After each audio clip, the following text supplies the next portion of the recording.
ಈಗ second machine in cardio ಅಂದರೆ, so previous treadmill ಆಯಿತು, ಇದು ಸ್ಪಿನ್ನಿಂಗ್ ಬೈಕ್ ಅಂತ ಹೇಳ್ತೀವಿ. ಅಂದರೆ ಜನರಲ್ ಆಗಿ ಹೇಳಬೇಕು ಅಂದರೆ ಸೈಕ್ಲಿಂಗ್ ಅಂತ ಹೇಳ್ತೀವಿ. ಬಟ್ ಫಿಟ್ನೆಸ್ ವರ್ಡಲ್ಲಿ ಹೇಳಬೇಕು ಅಂದರೆ ಸ್ಪಿನ್ನಿಂಗ್ ಬೈಕ್ ಅಂತ ಹೇಳ್ತೀವಿ, ಸ್ಪಿನ್ನಿಂಗ್ ಬೈಕ್ ಅಂತ. ಓಕೆ, ಸೊ ಇದನ್ನ ಮಾಡೋಕ್ಕೂ ಮುಂಚೆ ಎಷ್ಟು ಲೆವೆಲ್ಗೆ ಇಟ್ಕೋಬೇಕು, ಡಿಸ್ಟೆನ್ಸ್ ಎಷ್ಟಿರಬೇಕು ಅನ್ನೋದನ್ನು ಹೇಳ್ಕೊಡ್ತೀನಿ ನಾನು ನಿಮಗೆ.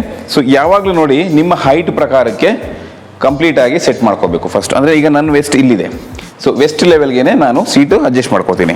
ಓಕೆನಾ? ಸೊ ನೋಡಿ,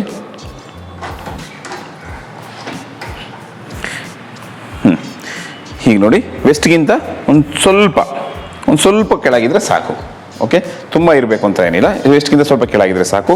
ಇದು ಕೂಡ ಅಷ್ಟೇ, ಹ್ಯಾಂಡಲು ಕರೆಕ್ಟಾಗಿ ಈ ಸೀಟ್ ಲೆವೆಲ್ಗೆ ಬರಲಿ, ಒಂದು ಸ್ವಲ್ಪ ಇಷ್ಟು. ಫಸ್ಟು ಹೇಗಪ್ಪ ಹತ್ತಬೇಕು ಅಂತಂದರೆ, ಕೆಲವರಿಗೆ ಗೊತ್ತಾಗಲ್ಲ, ತುಂಬ ಒದ್ದಾಡ್ತಾರೆ. ಫಸ್ಟ್ ನೋಡಿ, 1 ಫುಟ್ ಮಾತ್ರ ಇಲ್ಲಿ ಕೆಳಗೆ ಇಟ್ಕೊಳ್ಳಿ. ಸೇಮ್ ಆ್ಯಸ್ ಇಟ್ ಈಸ್ ಆಚೆ ಕಡೆ ಸೈಕಲ್ ಹೇಗೆ ಹೋಗುತ್ತೋ ಅದೇ ರೀತಿಯೇ. ಬಟ್ ಇದು ನಿಮಗೆ ತುಂಬ ಸೇಫೆಸ್ಟು. ಆಚೆ ಕಡೆ ಸೈಕಲ್ಲು ಬ್ಯಾಲೆನ್ಸ್ ಸಿಗಲ್ಲ, ಬಟ್ ಇದು ಏನೂ ಆಗಲ್ಲ. ನೀವು ಏನೇ ಆದರೂ ಹೇಗೆ ಮಾಡಿದ್ರು ಇಲ್ಲೇ ಇರುತ್ತೆ, ಮುಂದಕ್ಕಂತೂ ಹೋಗಲ್ಲ. ಸೊ ಬ್ಯಾಲೆನ್ಸ್ ಅಂತೂ ತುಂಬ ಇಂಪಾರ್ಟೆಂಟ್ ಥಿಂಗ್. ಚೆನ್ನಾಗಿ ಬ್ಯಾಲೆನ್ಸ್ ಸಿಗುತ್ತೆ. ಸೊ ಹತ್ತುತ್ತೀರಿ, ನಿಧಾನಕ್ಕೆ ಕೂತ್ಕೋತೀರಿ. ಮತ್ತು ಇನ್ನೊಂದು ಫುಟ್ ಕೂಡ ನಾನು ಕ್ಲಾಂಪ್ ಒಳಗೆ ಹಾಕೋತೀನಿ. ಓಕೆನಾ? ನೋಡಿ, ಈಗ ಇದು ರೆಸಿಸ್ಟೆನ್ಸ್ ಅಂತ ಹೇಳ್ತೀವಿ. ಫಸ್ಟ್ ಕೀ ಪೆಡಲ್ ಒಳಗೆ ಹಾಕೋತೀರಿ. ಪೆಡಲ್ ಹಾಕಿದ್ಮೇಲೆ ನೆಕ್ಸ್ಟು ಇದು ರೆಸಿಸ್ಟೆನ್ಸ್ ಅಂತ ಹೇಳ್ತೀವಿ. ಇದರಲ್ಲೇ ನಿಮಗೆ ಕೀ ಮೂಮೆಂಟ್ ಇರುತ್ತೆ. ಕ್ಲಾಕ್ ವೈಸ್ ಹೋಯ್ತು ಅಂದರೆ ಹಾರ್ಡ್ ಆಗುತ್ತೆ ರೆಸಿಸ್ಟೆನ್ಸ್, ಅಂದರೆ ಟೆನ್ಷನ್ ಜಾಸ್ತಿ ಆಗುತ್ತೆ. ಆ್ಯಂಟಿ ಕ್ಲಾಕ್ ವೈಸ್ ಅಂದರೆ ಉಲ್ಟಾ ಬಂತು ಅಂದರೆ ರೆಸಿಸ್ಟೆನ್ಸ್ ತುಂಬ ಫ್ರೀ ಆಗುತ್ತೆ. ಸೊ ಇದನ್ನು ನೀವು ಇನಿಷಿಯಲ್ ಮಾಡೋರು ಏನು ಮಾಡ್ತೀರಿ, ಸೇಮ್ ಆ್ಯಸ್ ಇಟ್ ಈಸ್ ಇದು ಕೂಡ ಅಷ್ಟೇ ನಾರ್ಮಲ್ ಆಗಿರುತ್ತೆ. ಸೊ ಕೆಲವ್ರು ಏನು ಮಾಡ್ತಾರೆ ನೋಡಿ, ಫಸ್ಟ್ ಪಾಸ್ಚರ್ ಹೇಳ್ಬಿಡ್ತೀನಿ ನಾನು ಇದಕ್ಕೆ ಸ್ಟಾರ್ಟ್ ಮಾಡೋಕ್ಕೆ ಮುಂಚೆ. ಸೈಕಲ್ ಮೇಲೆ ನೋಡಿ ಹಿಂಗೆ ಕೂತ್ಕೋತಾರೆ, ಹಂಚ್ ಬ್ಯಾಕ್ ಮಾಡೋದು ಅಥವಾ ಹಿಂಗೆ ಮಾಡೋದು. ಓಕೆ, ಅಥವಾ ಫುಲ್ ಹೀಗೆ ತುಂಬ ರೋಲ್ ಮಾಡೋದು, ಅದನ್ನು ಮಾಡಬೇಡಿ. ಫಸ್ಟ್ ಪಾಸ್ಚರ್ ಹೇಗಪ್ಪ ಅಂತಂದರೆ, ಸೀಟ್ ಕಂಫರ್ಟಬಲ್ ಇದೆಯಾ ನೋಡ್ಕೊಳ್ಳಿ, ಆಯಿತಾ? ನೆಕ್ಸ್ಟು ಹ್ಯಾಂಡಲ್ ಇಲ್ಲಿ ಇಟ್ಕೊಳ್ಳಿ.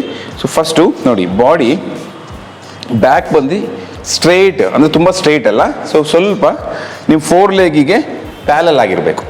4 ಲೆಗ್ಗಿಗೆ ಪ್ಯಾರಲ್ ಆಗಿರಬೇಕು ಬ್ಯಾಕ್. ಓಕೆನಾ? ಸೊ ಇದು ಪ್ರಾಪರ್ ಪಾಸ್ಚರ್. ಸೊ ನಾನು ಇವಾಗ ಸ್ಟಾರ್ಟ್ ಮಾಡ್ತೀನಿ. ಸೊ ಪೆಡಲ್ ಮೂವ್ ಆಗುತ್ತೆ ನೋಡಿ. ಸೊ ಪೆಡಲ್ ಮೂವ್ ಆದಾಗ ಈಗ ನನಗೆ ಫ್ರೀ ಅನಿಸ್ತಾ ಇದೆ ಇದು. ಸೊ ಜಸ್ಟ್ 1 ಮಿನಿಟು ನೀವು ಇದೇ ಮೂಮೆಂಟಲ್ಲೇ ಹೋಗಬೇಕು, ತುಂಬ ಫಾಸ್ಟ್ ಹೋಗ್ಬಿಡಿ, ಜಸ್ಟ್ ಇಷ್ಟಲ್ಲೇ ಇರಲಿ. ಸೊ ಮೂಮೆಂಟ್ ನೋಡಿ,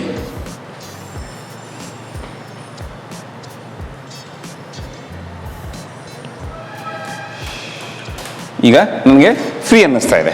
ಸೊ ಅವಾಗ ಏನು ಮಾಡಬೇಕು, 1 ಪಾಯಿಂಟು ಅಥವಾ 2 ಪಾಯಿಂಟ್ ರೆಸಿಸ್ಟರ್ ಜಾಸ್ತಿ ಮಾಡ್ತೀನಿ, ಸ್ವಲ್ಪ ಹಾರ್ಡ್ ಫೀಲ್ ಆಗುತ್ತಲ್ಲ. ಸೊ ನೋಡಿ, ಈಗ ಬಾಡಿ ಸ್ಟ್ರೈಟೇ ಇದೆ, ಹಿಂಗೆ ಇರಬೇಕು ಯಾವುದೇ ಕಾರಣಕ್ಕೂ ನೀವು. ಸೊ ಹೀಗೂ ಕೂಡ ನೀವು ವಾಕ್ ಮಾಡ್ಬೋದು, ಬಟ್ ಪ್ರಾಪರ್ ಆಗಿರುತ್ತೆ. ಸೊ ನೋಡಿ, ಪ್ರಾಪರ್ ಸ್ಟ್ರೈಟ್ ಇರಬೇಕು, ಬಟ್ ರೋಲ್ ಮಾಡೋಕ್ಕೆ ಹೋಗ್ಬೇಡಿ, ಕರೆಕ್ಟಾಗಿ ಕೂತ್ಕೊಳ್ಳಿ ಮಾಡಿ, ಆಯಿತಾ? ಇದು ತುಂಬ ಹೊತ್ತು ನೀವು ಹಿಂಗೆ ಸ್ಟ್ರೈಟ್ ಇಟ್ಕೊಂಡಾಯ್ತು ಅಂದರೆ ನಿಮಗೆ ಸ್ಪೈನಲ್ ಕಾರ್ಡ್ ಅಂದರೆ ಬ್ಯಾಕ್ ಮೇಲೆ ಸ್ಟ್ರೆಸ್ ಆಗೋದು ಜಾಸ್ತಿ ಇರುತ್ತೆ, ಸ್ಟ್ರೈನ್ ಆಗುತ್ತೆ. ಸೊ ಇದು ಬೆಟರ್ ಥಿಂಗ್, ಇದು ಸೇಫ್ ಇದು. ಬಿಕಾಸ್ ಹ್ಯಾಂಡ್ ನೋಡಿ, ಹ್ಯಾಂಡು ಫ್ರೀ ಆಗುತ್ತೆ. ಮತ್ತು ಲಾಕ್ ಎಲ್ಲ ಮಾಡ್ಕೊಬೇಡಿ, ಎಲ್ಬೋ ಬೆಂಡ್ ಇರಲಿ. ನೆಕ್ಕು ಅಷ್ಟೇ ಕೂಡ, ನೆಕ್ಕು ಹಿಂಗೆ ಕೆಳಗಿಡೋದು, ಹಿಂಗೆ ಇಡೋದು ಅದೆಲ್ಲ ಮಾಡಬೇಡಿ, ಪ್ರಾಪರ್ ಆಗಿರಲಿ, ನ್ಯೂಟ್ರಲ್. ಸೊ ಇಷ್ಟು ಬರುತ್ತೆ, ಆರಾಮಾಗಿ ಹೋಗ್ತಾ ಇದ್ದೀನಿ ನೋಡಿ. ಸೊ ಇದನ್ನು ಎಷ್ಟು ಸ್ಪೀಡಲ್ಲಿ ಮಾಡಬೇಕಪ್ಪ, ಎಷ್ಟು ರೆಸಿಸ್ಟೆನ್ಸಲ್ಲಿ ಮಾಡಬೇಕು ನೋಡಿ. ಈಗ ನನಗೆ ತುಂಬ ಫ್ರೀ ಅನ್ನಿಸ್ತಾ ಇದೆ, ಪೆಡಲು ಫ್ರೀ ಆದಾಗ ಜಾಸ್ತಿ ಫಾಸ್ಟ್ ಮೂವ್ ಆಯಿತು ಅಂದರೆ ತುಂಬ ಮೂಮೆಂಟ್ ಫಾಸ್ಟ್ ಆಗ್ತಿರುತ್ತೆ. ಸೊ ಅದು ಒಳ್ಳೇದಲ್ಲ ನೀಗೆ. ಸೊ ಸ್ವಲ್ಪ ಮೀಡಿಯಮ್ ಆಗಿ ಮತ್ತೆ ಇನ್ನೊಂದು ಸ್ವಲ್ಪ ರೈಸ್ ಮಾಡ್ಕೋತೀನಿ ನೋಡಿ. ಈಗ ನೀಗೆ ಪ್ರಾಪರಾಗಿ ನಿಮಗೆ ಜಾಸ್ತಿ ಸ್ಟ್ರೆಸ್ ಕೊಡ್ತಿಲ್ಲ. ಸ್ಪಿನ್ನಿಂಗ್ ಬೈಕ್ ಮಾಡೋದು ಬೆನಿಫಿಟ್ ಏನಪ್ಪ ಅಂತಂದರೆ, ಎಸ್ಪೆಷಲಿ ಲೋವರ್ ಬಾಡಿ ನೋಡಿ, ಗೊತ್ತಾಗ್ತಿದೆ ಆ್ಯಸ್ ಯೂಶುವಲ್. ವೆಸ್ಟಿಂದ ಕೆಳಗೆ ಲೋವರ್ ಲಿಂಬ್ ಏನಿದೆ, ಗ್ಲೂಟ್ಸ್ ಆಗ್ಬೋದು, ಆಮ್ಸ್ಟ್ರಿಂಗ್, ಕ್ವಾಡ್ರೈಸಿಪ್ಸ್, ಕಾಫ್, ಶಿನ್ ಬೋನ್, ಆ್ಯಂಕಲ್ ಮತ್ತು ಫೀಟ್, ಇಷ್ಟು ಕೂಡ ಮೂಮೆಂಟ್ ಆಗುತ್ತೆ. ಮತ್ತು ನೀ ಜಾಯಿಂಟ್ ಇದೆಯಲ್ಲ ಅದಕ್ಕೂ ಕೂಡ ಮೂಮೆಂಟ್ ಆಗುತ್ತೆ. ಸೊ ನಾನು ಪ್ರಾಪರಾಗಿ ಮಾಡ್ತಾಯಿದ್ದೀನಿ. ಸೊ ಇದಾದಮೇಲೆ ನೆಕ್ಸ್ಟು ವೀಡಿಯೋದಲ್ಲಿ ಬರುತ್ತೆ ನಿಮಗೆ ಇದರಿಂದ ಮಾಡೋದ್ರಿಂದ ಏನೇನಪ್ಪ ಅಂತ. ಇವಾಗ ಏನಕ್ಕೆ ಬೇಸಿಕ್ ಹೇಳ್ತಾ ಇದ್ದೀನಿ ಅಂದರೆ, ಸ್ಟಾರ್ಟ್ ಮಾಡೋರೇನು, ಸೊ ಡೇ 1 ಬರ್ತೀರಿ. ಸೊ ಡೇ 1 ಕೆಲವು ಸತಿ ಏನಾಗುತ್ತೆ, ಟ್ರೆಡ್ಮಿಲ್ಲು ಮಾಡೋಕ್ಕೆ ಹೋಗ್ಬೇಡಿ. ಸ್ಪಿನ್ನಿಂಗ್ ಬೈಕ್ ಇದೆಯಲ್ಲ, ಇದು ಬೇಸಿಕ್ ಇರೋರಿಗೆ ಅತ್ಯಂತ ಈಸಿ ಆಗಿರುವಂಥ ಕಾರ್ಡಿಯೋ ಎಕ್ವಿಪ್ಮೆಂಟ್ ಇದು. ಸೊ ಇದನ್ನು ಕಾಮನ್ ಆಗಿ ಎಲ್ಲರೂ ಮಾಡ್ಬೋದು. ಓಕೆ, ಇದು ಒಂದು 10 ರಿಂದ 15 ನಿಮಿಷ ಡೇ 1 ಮಾಡಿ, ಏನು ತೊಂದರೆ ಇಲ್ಲ, ಆರಾಮಾಗೆ. ಇದಕ್ಕೆ ಕ್ಯಾಲರಿ ಬರ್ನ್ ಆಗುತ್ತೆ, ಫ್ಯಾಟ್ ಬರ್ನ್ ಆಗುತ್ತೆ. ಸೊ ಮತ್ತು ಇದನ್ನು ನೀವು ಎಂಜಾಯ್ ಮಾಡ್ಬೋದು. ಸೊ ಇದು ಬೇಸಿಕ್ ಮಾಡೋರಿಗೆ ಸಾಕು 15 ನಿಮಿಷ. ಸೊ ಹಿಂಗೆ ಇಟ್ಕೊಂಡು ನಿಮಗೆ ಬೋರ್ ಆಯಿತಾ, ಸೊ ನೋಡಿ ಹೀಗೆ ಬರ್ಬೋದು, ಇಲ್ಲೂ ಪ್ಲೇಸ್ ಮಾಡ್ಬೋದು ಕಾಮನ್ ಆಗಿ ನೋಡಿ. ಇಲ್ಲೂ ಪ್ಲೇಸ್ ಮಾಡ್ಕೊಳ್ಳಿ, ಕೂಲಾಗಿ ಮಾಡ್ಕೊಂಡು ಹೋಗಿ. ಇದು ಮಾಡ್ಬೇಕಾದ್ರೆ ಬ್ರೆತ್ ಹೋಲ್ಡ್ ಮಾಡಿಬಿಡಿ, ಆರಾಮಾಗಿ ಬ್ರೀದಿಂಗ್ ಮಾಡ್ತಾರೆ. ನಾರ್ಮಲ್ ಆಗಿ ನೋಸಲ್ಲೇ ಬ್ರೀದ್ ಇನ್ ಬ್ರೀದ್ ಔಟ್ ನಡೀತಾ ಇರುತ್ತೆ, ಅದ್ರ ಪಾಡಿಗೋದು ರೆಗ್ಯುಲರ್ ಬ್ರೀದಿಂಗ್ ನಡ್ಕೊತಾ ಇರುತ್ತೆ. ಇದಕ್ಕೇನು ಜಾಸ್ತಿ ಆಗಬೇಕು ಅಂತ ಏನಿಲ್ಲ, ಕೂಲಾಗಿ ಹೋಗ್ತಾ ಇರಿ.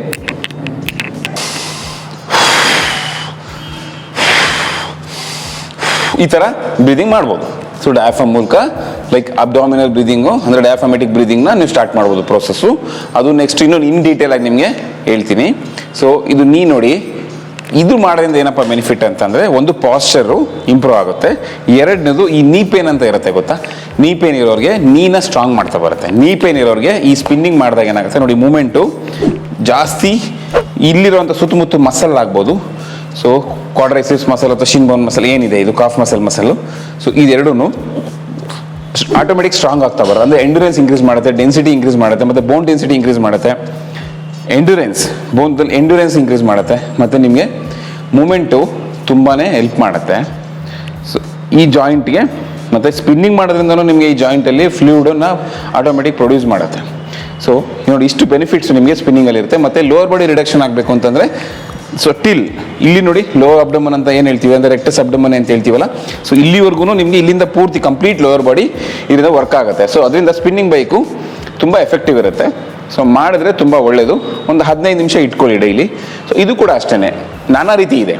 ಸೊ ಹೇಗಪ್ಪ ಅಂತಂದರೆ, ಈಗ ನೀವು ಲೈಕ್ ಅಪ್ಪಲ್ಲಿ ಹೋಗ್ತಾ ಇರ್ತೀರಿ, ಸೈಕಲ್ ತುಳಿತೀರಿ, ಸೊ ಆ ರೀತಿಯೇ ಅನ್ಕೋಬೇಕು. ಸ್ವಲ್ಪ ರೆಸಿಸ್ಟೆನ್ಸ್ ಜಾಸ್ತಿ ಮಾಡಿಕೊಂಡು ಸ್ಟ್ಯಾಂಡಿಂಗ್ ಹೋಗಿ ನೋಡಿ, ಇಷ್ಟೇ. ಇದನ್ನು ಫಾಸ್ಟಾಗಿ ಹೋಗ್ಬಿಡಿ. ಸೊ ಹಿಂಗೆ ಮಾಡ್ಬೋದು ನೋಡಿ, ಇದು ನಿಮ್ಗೆ ಹೆಲ್ಪ್ ಆಗುತ್ತೆ. ಅಪ್ಪರ್ ಬಾಡಿ ರೆಸ್ಟ್ ಆಗುತ್ತೆ, ಬಾಡಿ ಸ್ಟ್ರೈಟ್ ಇರುತ್ತೆ.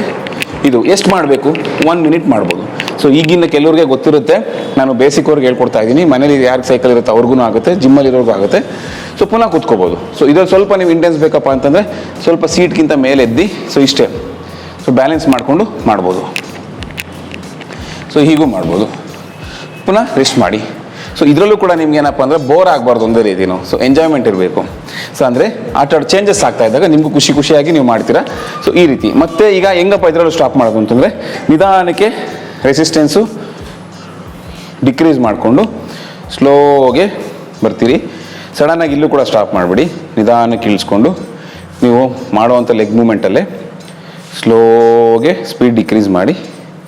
ಅದಾದ ನಂತರ ನೋಡಿ, ಹೇಗೆ ಸ್ಟಾಪ್ ಮಾಡೋದಂದರೆ, ನೀವು ಕಾಲು ತೆಗೆದುಬಿಟ್ರೆ ಪೆಡಲು ನಿಮ್ಮ ಕಾಲು ಹೊಡೆದ್ಬಿಡುತ್ತೆ, 2 ಕಾಲ್ಗೂ. ಸೊ ಈ ಬಟನ್ನ ಪ್ರೆಸ್ ಮಾಡಬೇಕು. ಏನಿದೆ ರೆಸಿಸ್ಟೆನ್ಸ್ ಬಟನ್ ಟಾಪಲ್ಲಿ, ಇದನ್ನು ನೀವು ಪ್ರೆಸ್ ಮಾಡಿದಾಗ ಇದು ಬ್ರೇಕು ಆಟೋಮೆಟಿಕ್ ಸ್ಟಾಪ್ ಆಗುತ್ತೆ. ಸೊ ಫಸ್ಟು ಸೇಮ್ ಹೆಂಗೆ ಅಂದರೆ, ಸ್ಟಾಪ್ ಮಾಡಿ, ಒಂದು ಪೆಡಲ್ ಬಿಟ್ಟು ನಿಧಾನಕ್ಕೆ ಇಳಿದು ಬನ್ನಿ. ಸೊ ಇಷ್ಟು ಸ್ಪಿನ್ನಿಂಗ್ ಬೈಕ್ ಮಾಡೋ ಮೆಥಡು.